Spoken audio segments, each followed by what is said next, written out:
জামাতে ইসলামের পিআর আন্দোলন পরিকল্পিত রাজনৈতিক প্রতারণা ছাড়া আর কিছুই না, এমন মন্তব্য করলেন জাতীয় নাগরিক পার্টির আহ্বায়ক নাহিদ ইসলাম। তার অভিযোগে পরিকল্পনা করা হয়েছে ঐকমত্য কমিশনের সংস্কার প্রক্রিয়া বাতিলের জন্য এবং গণঅভ্যুত্থানের আলোকে রাষ্ট্র ও সংবিধান সংস্কারের প্রশ্ন থেকে জাতীয় সংলাপকে দূরে সরিয়ে দেওয়ার জন্য।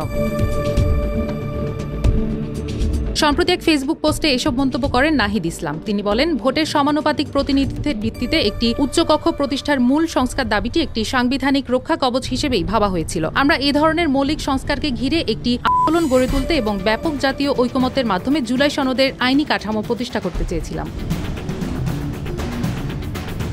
এর প্রেক্ষিতে নাহিদ ক্ষোভ প্রকাশ করে জানান, জামাত ও তার মিত্ররা এই আন্দোলনের মূল এজেন্ডাকে হাইজ্যাক করে এটিকে নিজেদের স্বার্থ হাসিলের জন্য পিআর ইস্যুতে সীমাবদ্ধ করে ফেলেছে। নাহিদ ইসলাম বলেন, তারা নিজেদের সংকীর্ণ রাজনৈতিক স্বার্থে এটিকে দর কষাকষির হাতিয়ার হিসেবে ব্যবহার করছে। তাদের লক্ষ্য সংস্কার নয়, বরং রাজনৈতিক সুবিধা আদায়ের উদ্দেশ্যে কারচুপি করা।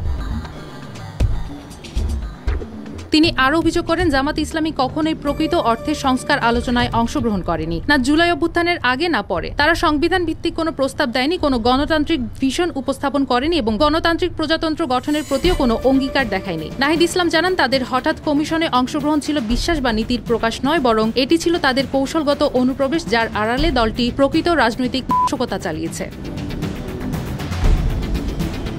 এনসিপি আহ্বায়ক আরও বলেন, আজ বাংলাদেশের জনগণ এই প্রতারণা বুঝে ফেলেছে। তারা জেগে উঠেছে এবং মিথ্যা সংস্কারবাদী বা কারচুপি করা অভিনেতাদের দ্বারা আর প্রতারিত হবে না। তিনি আশা প্রকাশ করে বলেন, দেশের মাটি আর কখনো অসৎ সুযোগ সন্ধানী ও নৈতিকভাবে ধ্বংসপ্রবণ কোনো শক্তিকে ক্ষমতায় আসতে দেবে না। মহান সৃষ্টিকর্তাও তা অনুমোদন করবে না।